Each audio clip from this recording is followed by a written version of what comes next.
Dictation start होगी 5 second बाद।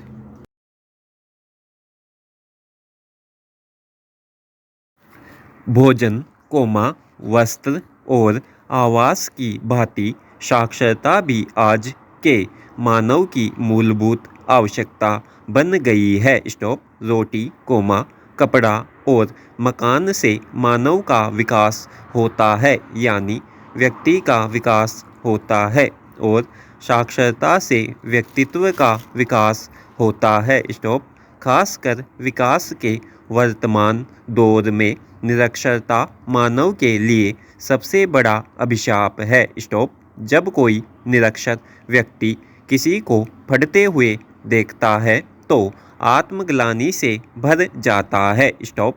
भारत के सुदूर इलाकों में अब भी बहुत से ऐसे लोग हैं जिनके लिए काला अक्षर भैंस बराबर है। स्टॉप। वे चिट्ठियाँ पढ़ने के लिए साक्षरों को खोजते फिरते हैं। स्टॉप।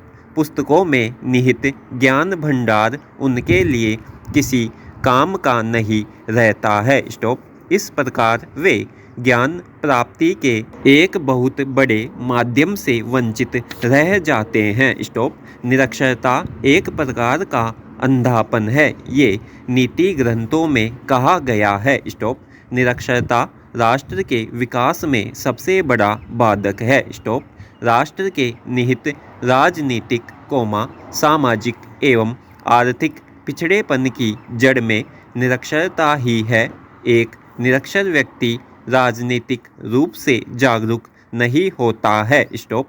वह मतदान के महत्व को नहीं समझता है। स्टॉप। जाति, धर्म और आर्थिक प्रलोभनों में फंसकर वह गलत प्रतिनिधियों का चयन कर बैठता है। स्टॉप। गलत प्रतिनिधियों के चयन से प्रजातंत्र की सफलता संदिग्ध हो जाती है। स्टॉप। इसी प्रकार बाल विवाह, दहेज प्रथा, धार्मिक कट्टरता, छुआछूत आदि सामाजिक बुराइयां निरक्षरों में ज़्यादा पाई जाती है। स्टॉप। निरक्षरता देश के आर्थिक विकास में भी बाधक है। स्टॉप। एक निरक्षर किसान खेती के वैज्ञानिक तरीके से अनभिज्ञ रहता है। स्टॉप। फलतः पैदावार में वांछित बढ़ोतरी नहीं हो पाती है। स्टॉप। निरक्षरों को सरकारी कार्यालयों में जाने, सरकारी कागजातों को समझने में काफ़ी दिक्कत होती है। स्टॉप। इस प्रकार वे वर्तमान विकास की दौड़ में पीछे रह जाते हैं। स्टॉप। निरक्षरता उन्मूलन के लिए सरकारी स्तर पर काफ़ी प्रयास किए जा रहे हैं। स्टॉप। ग्रामीण क्षेत्रों में प्राथमिक शिक्षा, अनौपचारिक शिक्षा एवं प्रौढ़ शिक्षा पर काफ़ी बल दिया जा रहा है। स्टॉप। प्राथमिक विद्यालयों की संख्या बढ़ती जा रही है एवं उनमें अधिक से अधिक बच्चों का नामांकन हो, इसके लिए विद्यार्थियों में मुफ्त भोजन एवं अन्य सुविधाओं की व्यवस्था की गई है। स्टॉप। नई शिक्षा नीति के तहत 8 से 14 वर्ष के बच्चों के लिए शिक्षा को अनिवार्य घोषित किया गया है। स्टॉप। प्रौढ़ व्यक्तियों को साक्षर बनाने के लिए रात्रि पाठशाला की भी व्यवस्था की गई है। स्टॉप। इन विद्यालयों में प्रौढ़ अपने काम से निवृत्त होकर अक्षर ज्ञान प्राप्त करते हैं। स्टॉप। पैरा। मनुष्य प्रकृति के साथ अनेक वर्षों से छेड़छाड़ कर रहा है, जिससे पर्यावरण को काफ़ी नुकसान हो रहा है। स्टॉप। इसे देखने के लिए हमें ज़्यादा दूर जाने की ज़रूरत नहीं है। स्टॉप। धरती पर बढ़ रही बंजर भूमि, फैलते रेगिस्तान, जंगलों का विनाश, लुप्त होते पेड़ पौधे और जीव जंतु, दूषित होता पानी, शहरों में प्रदूषित हवा और हर साल बढ़ते बाढ़ एवं सूखा, ग्लोबल वार्मिंग, वैश्विक तापमान वृद्धि, ग्लेशियर पिघलना, ओजोन का क्षतिग्रस्त होना आदि इस बात का सबूत है कि हम धरती और पर्यावरण की सही तरीके से देखभाल नहीं कर रहे। स्टॉप। आज पूरे भारतवर्ष में पर्यावरण के सम्मुख गंभीर स्थितियां बनी हुई है। स्टॉप। प्लास्टिक का उपयोग बहुत ज़्यादा बढ़ रहा है। स्टॉप।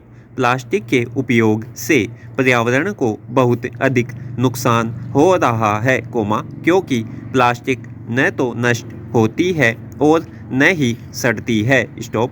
एक शोध के मुताबिक प्लास्टिक 500 से 700 सालों के बाद नष्ट होना प्रारंभ होता है। स्टॉप। प्लास्टिक को पूरी तरह से नष्ट होने में 1000 साल लग जाते हैं। स्टॉप। इसका अर्थ यह है कि अभी तक जितना भी प्लास्टिक बना वह आज तक नष्ट नहीं हुआ है। स्टॉप। मनुष्य जब प्रकृति का स्वामी बन जाता है तो वह उसके साथ कसाई जैसा व्यवहार करने लग जाता है। स्टॉप। पश्चिम की सभ्यता की उपलब्धियों और उसके आधार पर दुनिया पर उसका आर्थिक साम्राज्य उन देशों के लिए भी अनुकरणीय बन गया जिनकी लूट खसोट से वे वैभवशाली बने। स्टॉप।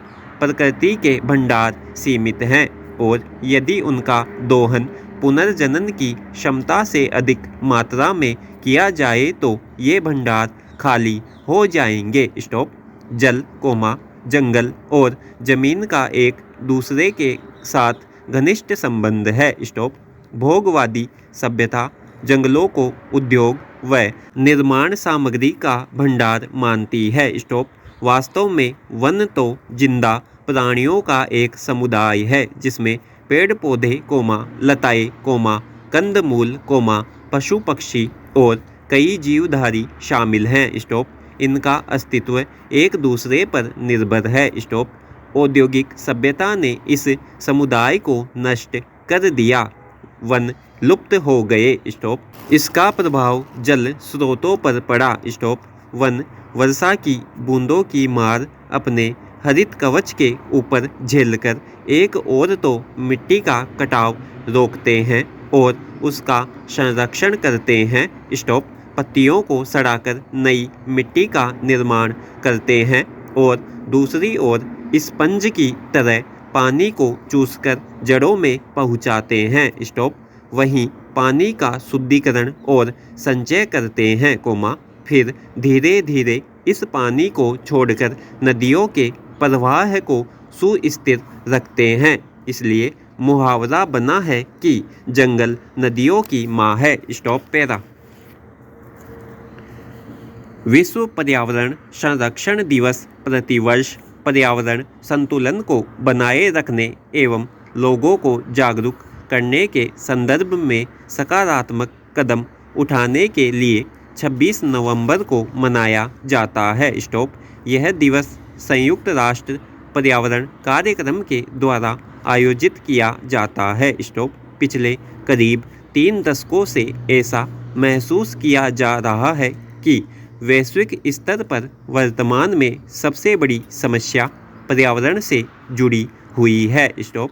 इसके संतुलन एवं संरक्षण के संदर्भ में पूरा विश्व चिंतित है। स्टॉप।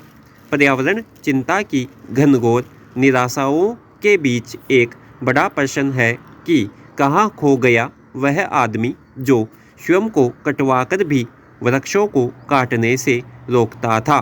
गोचर भूमि का एक टुकड़ा भी किसी को हथियाने नहीं देता था। स्टॉप। जिसके लिए जल की एक बूंद भी जीवन जितनी कीमती थी। स्टॉप।